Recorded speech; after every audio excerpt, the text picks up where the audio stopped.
Te contaron que los nazis aparecieron de la nada, impulsados solo por odio y locura, que levantaron tanques, fábricas y ejércitos, construyeron una maquinaria de guerra desde cero e intentaron conquistar el mundo. Los libros de texto hacen que parezca que Alemania creó por sí sola sus tanques y aviones a base de puro odio. Pero la historia real no empieza en Berlín, empieza en Wall Street, donde un pequeño grupo de bancos y corporaciones estadounidenses no solo hizo negocios con Hitler, sino que lo financió, lo armó, lo sostuvo y siguió enviándole dinero incluso cuando ya estaban muriendo soldados estadounidenses. Y mientras millones eran enviados a los campos, estas empresas multiplicaban sus fortunas como nunca antes. Y lo que vas a descubrir hoy explica por qué este capítulo fue borrado de la historia oficial y por qué las mismas familias y corporaciones que se enriquecieron durante el genocidio siguen influyendo en la economía y el poder que gobiernan tu vida en este momento. Por cierto, ¿desde qué parte del mundo estás viendo este video? ¿Y qué hora es allí ahora mismo? Me encanta descubrir hasta dónde viajan estas historias sobre dinero, poder y decisiones que han dado forma a nuestro presente. Antes de continuar, suscríbete y descubre cómo el dinero y la historia están más conectados con tu presente de lo que imaginas. Muy bien, retrocedamos hasta 1933. Hitler acaba de tomar el poder. La economía alemana está en ruinas. El Tratado de Versalles la aplastó con reparaciones imposibles. La hiperinflación de la década anterior borró los ahorros de millones. El desempleo ronda casi un tercio de la población. La gente pasa hambre. La moneda no vale nada. Y Hitler promete devolverle la grandeza al país. Pero hay algo que casi nadie menciona. Un ejército no se construye con discursos. Se construye con acero, petróleo y enormes cantidades de dinero. Y Alemania, en ese momento, no tiene ninguno de los tres. Entonces la pregunta real es ¿de dónde salió todo eso? A principios de la década de 1920, Wall Street está inundado de capital. Los bancos estadounidenses están prestando dinero a medio mundo, y Alemania se convierte en uno de sus principales clientes. Aunque había perdido la guerra y debía sumas gigantescas, para los banqueros eso no era un problema. Era una oportunidad. En 1924 aparece el Plan Dawes. Bancos como JP Morgan, Dillon Read y Chase National Bank reestructuran la deuda alemana, emiten bonos y conectan la economía alemana directamente al capital estadounidense. Entre 1924 y 1931, más de 475 millones de dólares fluyen desde Estados Unidos hacia Alemania, una cifra que hoy equivaldría a miles de millones. No era ayuda. Eran préstamos con intereses y condiciones. A través del comité del Plan Dawes, los banqueros estadounidenses tenían influencia directa sobre la economía alemana. Y cuando Hitler llega al poder, no hereda un sistema aislado. Hereda una economía ya atada al dinero de Wall Street. Y lo que sucede después no es una retirada. Es todo lo contrario. La apuesta se duplica. Aquí aparece uno de los datos más inquietantes de toda esta historia. Standard Oil, la gigantesca petrolera controlada por la familia Rockefeller, estableció una relación directa con IG Farben, el coloso químico alemán, que con el tiempo se convertiría en una de las piezas industriales más importantes del régimen nazi y que más tarde produciría el Zyklon B utilizado en las cámaras de gas. Aquella relación no fue simbólica ni marginal. Incluyó empresas conjuntas, intercambio de patentes, transferencia de procesos industriales y, sobre todo, algo que resultó decisivo para la guerra que estaba por venir: la tecnología para fabricar combustible sintético. Alemania carecía de petróleo. El territorio alemán no contaba con yacimientos significativos y tampoco tenía acceso directo a los campos petroleros del Medio Oriente o del Cáucaso. Sin petróleo, una guerra moderna resultaba imposible. Sin combustible, los aviones permanecen en tierra, los tanques quedan inmóviles y la logística se paraliza. Aún así, los bombarderos de la Luftwaffe llenaron los cielos y los Panzer avanzaron por toda Europa. Ese combustible salió del carbón gracias a un proceso químico conocido como hidrogenación. una tecnología que había sido desarrollada y perfeccionada por Standard Oil y compartida con IG Farben a través de acuerdos industriales.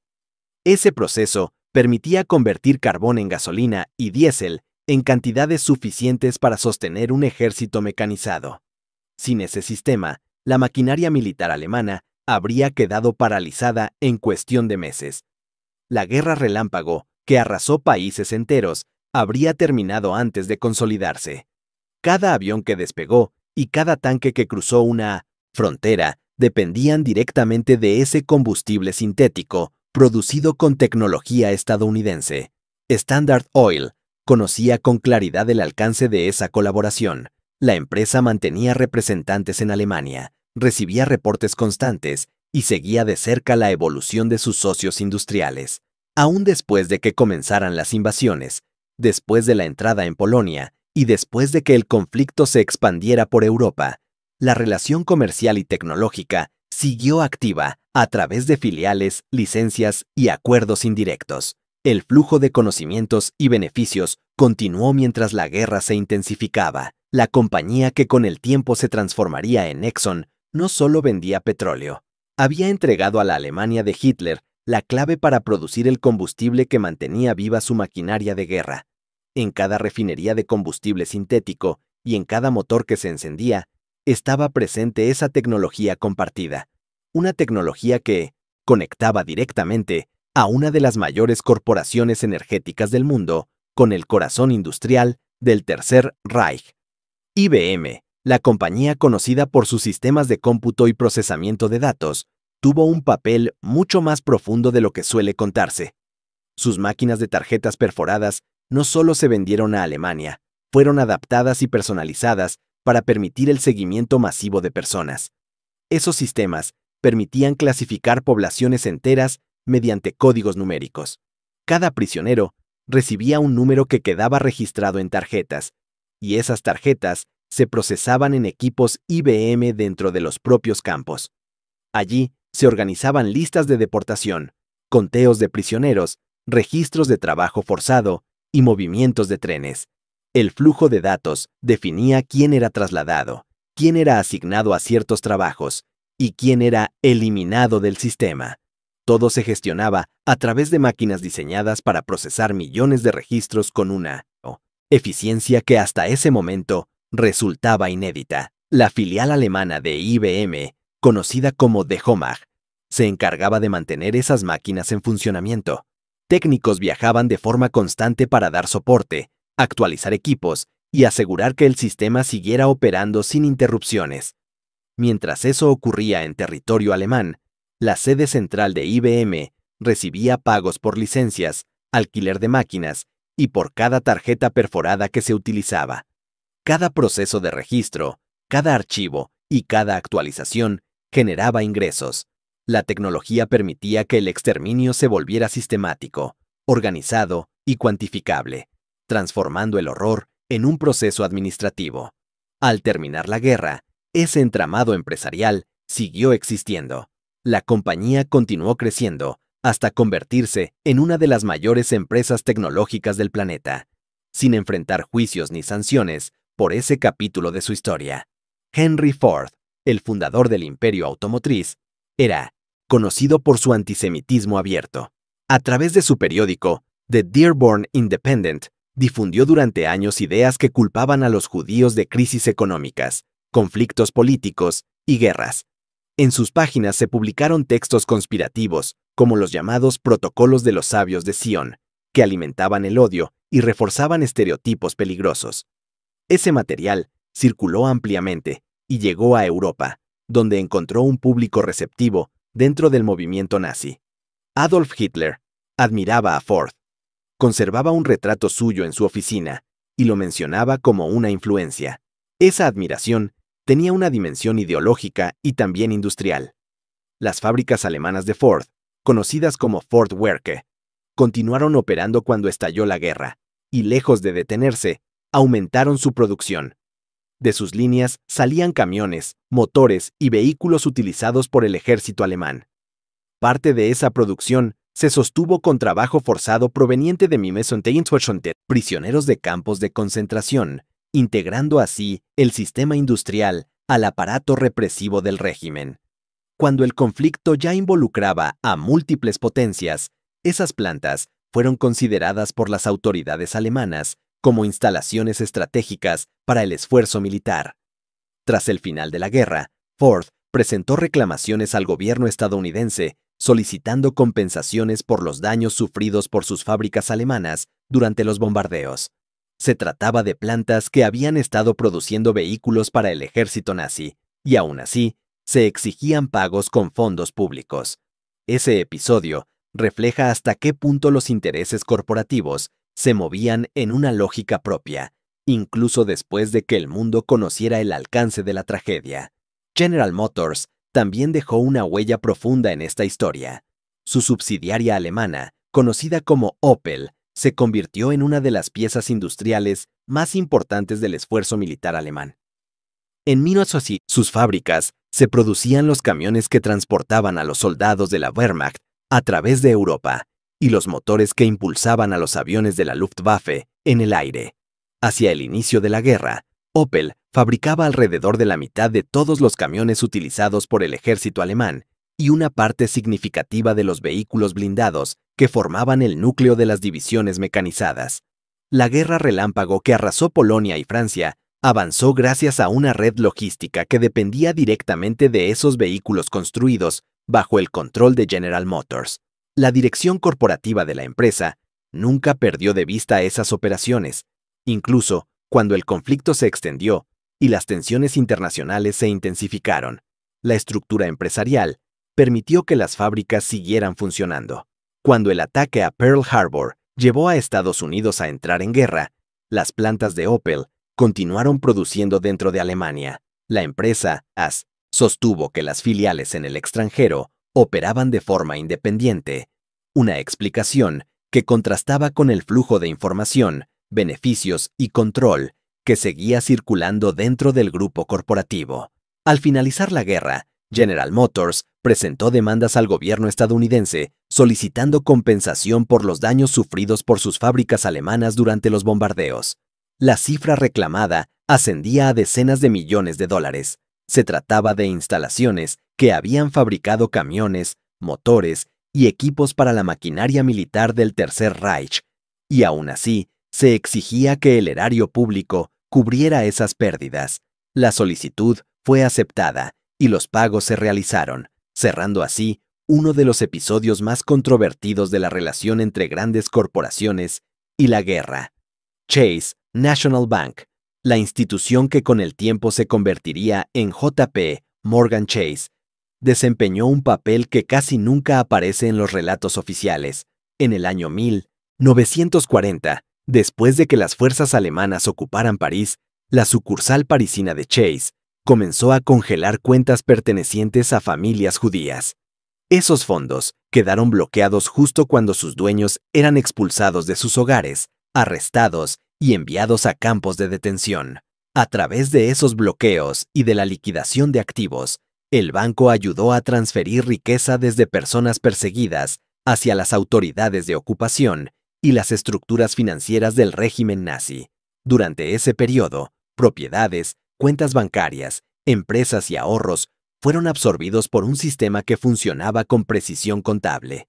La sucursal de Chase, en París, siguió operando bajo control alemán durante años, incluso cuando el conflicto se expandía y cuando soldados de distintos países morían en los frentes de batalla tratando de liberar Europa. A pesar de la situación, el banco mantuvo sus puertas abiertas, porque las operaciones seguían generando ingresos.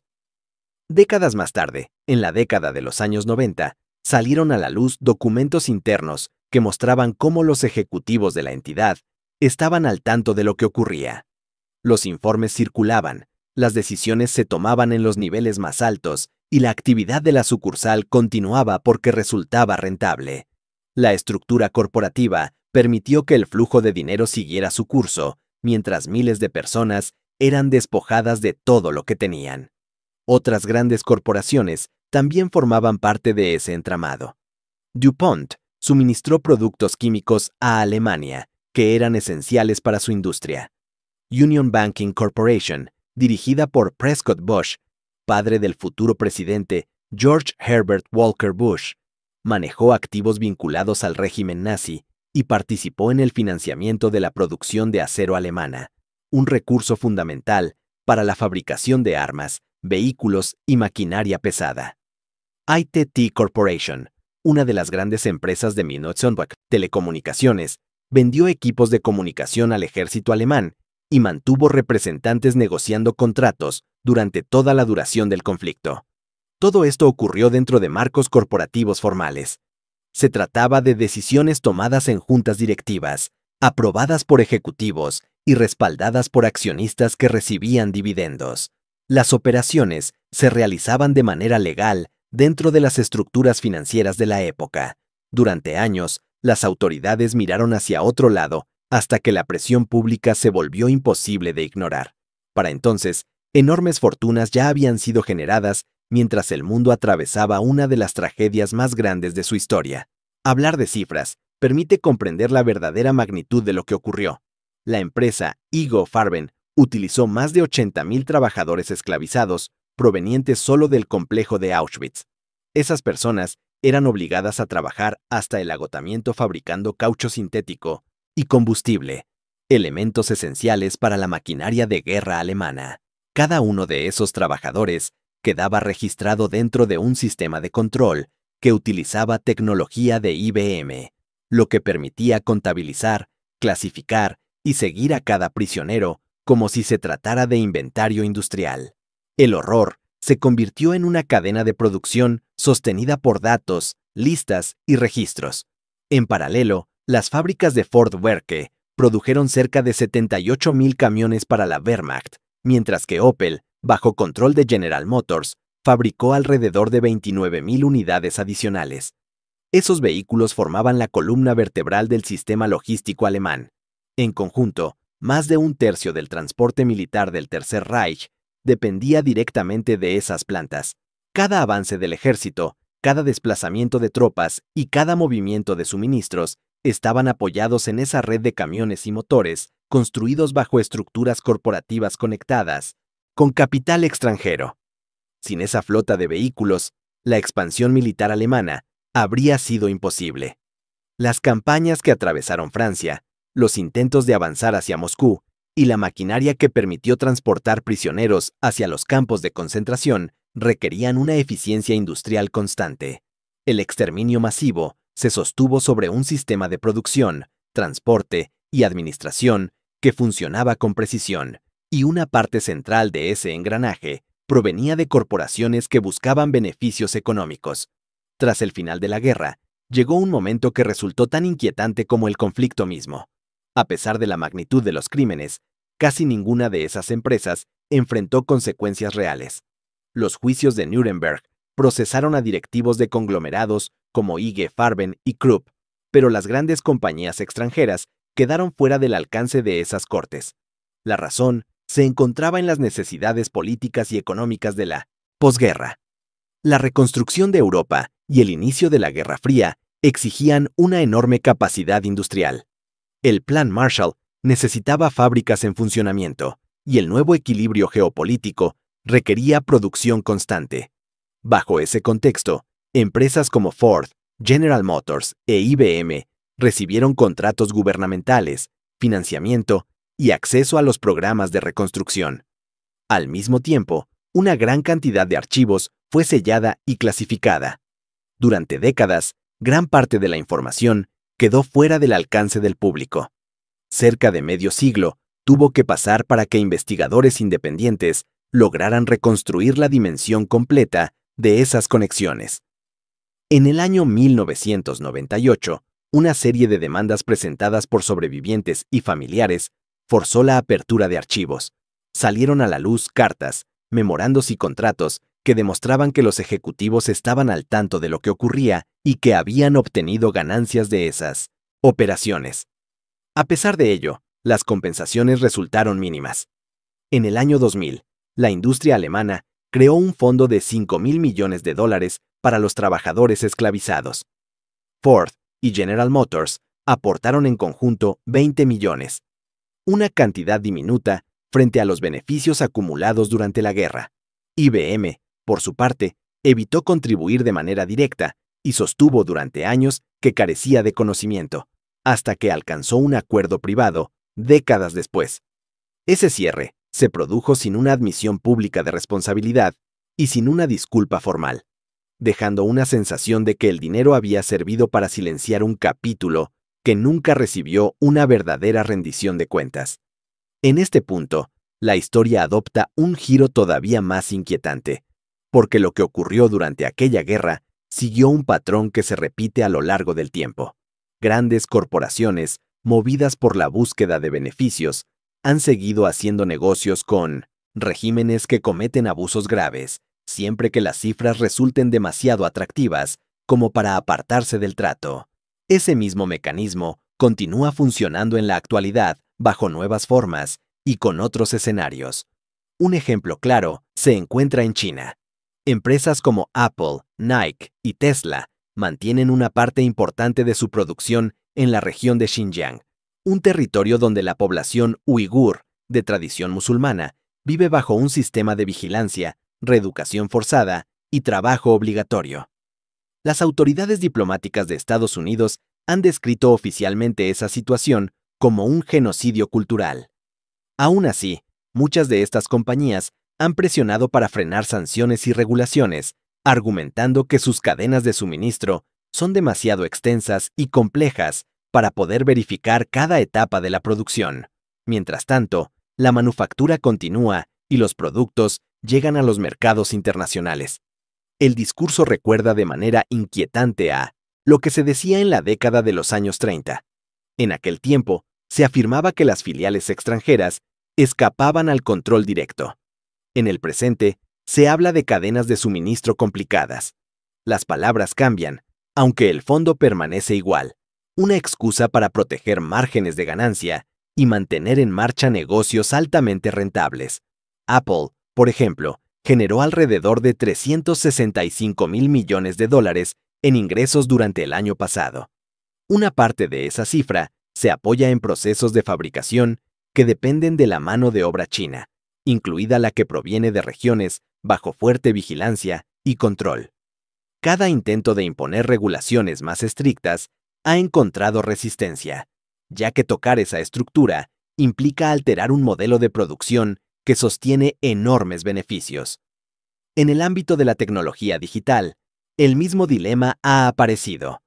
Google llegó a desarrollar un proyecto conocido como Dragonfly, un motor de búsqueda, diseñado para cumplir con los requisitos de censura del gobierno chino. Ese sistema habría filtrado resultados, ocultado referencias a acontecimientos históricos sensibles y bloqueado información relacionada con derechos humanos. Aunque el proyecto fue cancelado tras una fuerte reacción interna de empleados, el hecho de que se hubiera impulsado muestra hasta qué punto el acceso a cientos de millones de usuarios se consideraba un incentivo suficiente para aceptar restricciones profundas sobre la información. En todos estos casos, el hilo conductor resulta evidente. Las decisiones corporativas se toman a partir de cálculos económicos, incluso cuando esos cálculos implican colaborar con sistemas que restringen libertades y someten a poblaciones enteras. El escenario cambia, los países cambian y las tecnologías cambian. Aunque la lógica que mueve esas alianzas sigue siendo la misma que impulsó tantos acuerdos durante el siglo pasado, los algoritmos de Facebook también quedaron vinculados a uno de los episodios más oscuros de la era digital. En Myanmar, la red social fue utilizada como una herramienta para organizar y amplificar el odio contra la población rohingya. A través de publicaciones, mensajes y campañas coordinadas, se difundieron llamados a la violencia que terminaron alimentando una masacre que dejó más de 25,000 personas muertas y obligó a cientos de miles a huir de sus hogares. La plataforma permitió que ese flujo de propaganda y desinformación circulara durante meses, creando un clima de persecución que facilitó los ataques. Cuando el alcance de la tragedia salió a la luz, la empresa ofreció disculpas públicas, anunció mejoras en sus sistemas de moderación y mantuvo sus operaciones activas en el país, ya que cerrar implicaba perder usuarios y reducir ingresos publicitarios. Ese mismo patrón se repite en otros sectores. Las grandes compañías petroleras continúan haciendo negocios con Arabia Saudita, a pesar del asesinato de Jamal Khashoggi y de la guerra en Yemen, donde se utilizan armas suministradas por potencias occidentales. Los contratos de energía y las ventas de crudo siguen fluyendo porque representan enormes sumas de dinero. En paralelo, los fabricantes de armamento venden equipos militares a gobiernos autoritarios, mientras empresas tecnológicas desarrollan y suministran sistemas de vigilancia capaces de rastrear poblaciones enteras. Cisco participó en la construcción del llamado Gran Cortafuegos de China, una infraestructura diseñada para controlar el acceso a la información y filtrar contenidos dentro del país. Oracle, por su parte, ha proporcionado software de bases de datos que permite gestionar enormes volúmenes de información, una capacidad que puede utilizarse para monitorear y seguir a personas consideradas disidentes. Estas herramientas forman parte de un ecosistema tecnológico que fortalece a los regímenes que buscan vigilar y controlar a sus ciudadanos. El escenario actual presenta tecnologías distintas y actores diferentes, aunque el razonamiento que lo impulsa sigue una lógica muy similar a la de décadas pasadas. En cada caso, aparece una balanza en la que se enfrentan los beneficios económicos y los principios éticos. Una y otra vez, los números y las proyecciones de ganancias inclinan la decisión. Ese cálculo atraviesa industrias enteras y define cómo se construyen muchas de las alianzas más poderosas del mundo contemporáneo. Aquí aparece una de las ideas más duras de toda esta historia. Las corporaciones funcionan bajo una lógica muy clara. Su estructura gira en torno a accionistas que esperan retornos, beneficios trimestrales y aumentos constantes en el valor de las acciones. Dentro de ese sistema, la moral ocupa un lugar secundario frente a los números. Cuando un negocio con un régimen violento resulta legal y además promete grandes ganancias, la maquinaria corporativa suele avanzar sin detenerse a considerar las consecuencias humanas. En ese contexto, los directivos encuentran siempre formas de justificar sus decisiones. Se habla de creación de empleos, de competitividad global, de complejidad en los mercados internacionales. Las explicaciones cambian de forma, aunque la lógica de fondo se mantiene. Al mismo tiempo, las mismas empresas destinan parte de sus ganancias a donaciones, patrocinan museos, financian proyectos culturales y educativos, y construyen una imagen pública pulida y respetable. Ese contraste ya existía durante la primera mitad del siglo pasado y se repite en cada generación. Grandes conglomerados industriales apoyaron causas benéficas mientras sus fábricas alimentaban sistemas de represión y exterminio. El resultado es una narrativa cuidadosamente construida. Por un lado aparecen hospitales, escuelas y fundaciones con nombres corporativos. Por otro lado, lejos de la vista pública, existen fábricas, sistemas de control y cadenas de producción que sostienen violencia y sufrimiento. Mientras las obras visibles reciben atención y aplausos, las operaciones ocultas permanecen fuera del foco. Esa diferencia entre lo que se muestra y lo que se esconde permite que una empresa sea recordada como benefactora mientras participa en procesos que causan daños incalculables. Ese mecanismo ha funcionado una y otra vez. La reputación se gestiona a través de campañas, donaciones y patrocinios, mientras los flujos de dinero continúan siguiendo el camino que ofrece mayores retornos. En ese juego de apariencias y beneficios, la memoria colectiva suele quedarse con la parte más visible, dejando en las sombras aquello que resulta incómodo de mirar. Entonces, surge una pregunta inevitable sobre el significado de toda esta información. La Segunda Guerra Mundial fue mucho más que soldados, batallas y explosiones.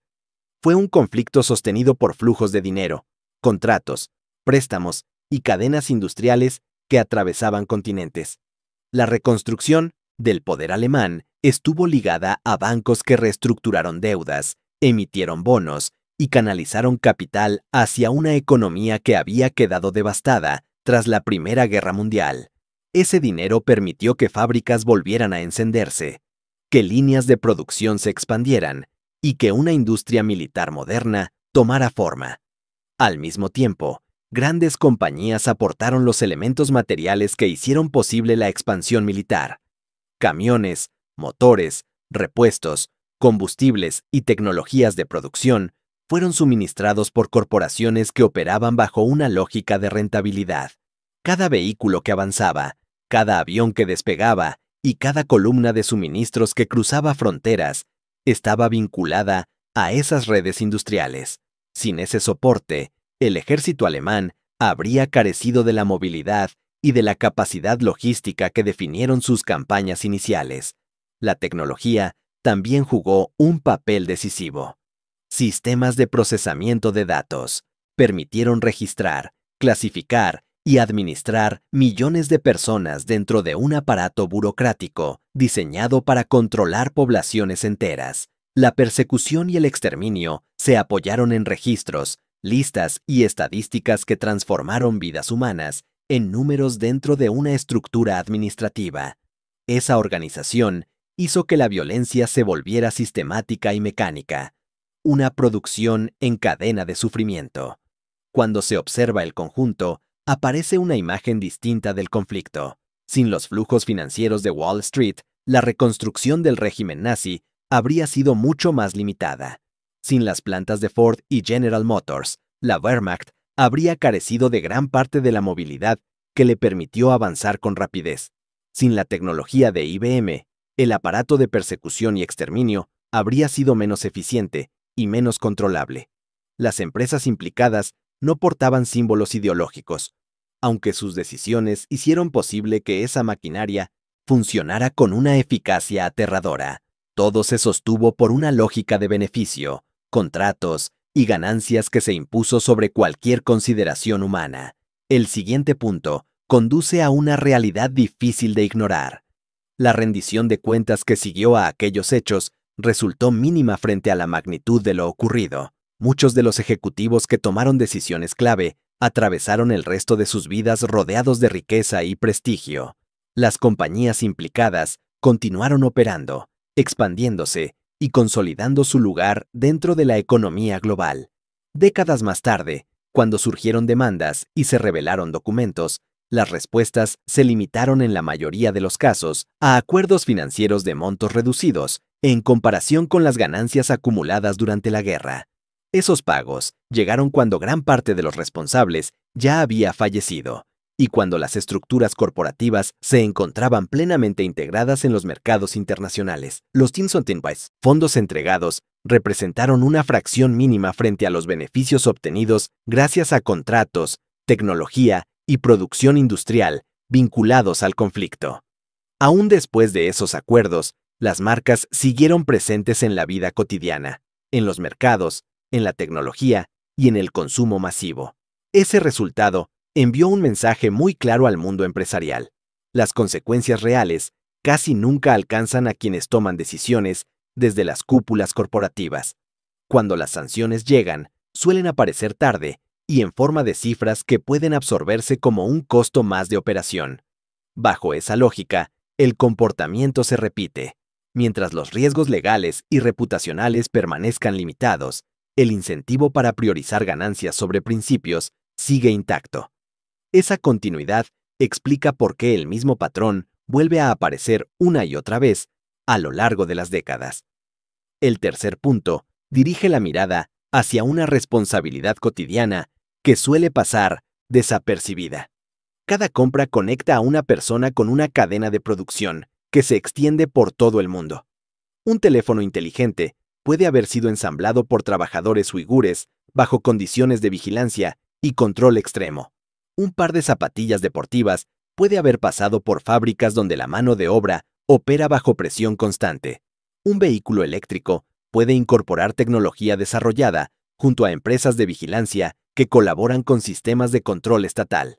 Cada objeto lleva consigo una historia que rara vez aparece en el empaque. El dinero que se gasta en esos productos recorre esa misma cadena. A través de pagos, contratos y pedidos, fluye hacia las compañías que dirigen esas operaciones. Esa financiación ocurre sin intención directa, aunque igual sostiene estructuras que funcionan gracias a ese consumo. Los dólares se convierten en una señal que valida el modelo de producción y lo mantiene activo. Las corporaciones conocen ese mecanismo. Parte de su estrategia se apoya en la distancia entre el consumidor final y la realidad de las fábricas. Cuanto más invisible resulta el origen, más fácil se vuelve seguir vendiendo. Mientras el producto llega pulido, funcional y atractivo, el proceso que lo hizo posible queda fuera del foco. Esa separación permite que el sistema continúe operando con la expectativa de que la incomodidad nunca será lo suficientemente fuerte como para alterar el flujo de compras. El cuarto punto se apoya en una base sólida de hechos registrados. Esta historia quedó plasmada en investigaciones oficiales, audiencias del Congreso, demandas judiciales y archivos que con el tiempo fueron desclasificados. Memorandos internos, contratos, informes y correspondencia empresarial forman parte de registros públicos que pueden consultarse. La información existe y ha sido revisada por historiadores, periodistas y abogados durante décadas.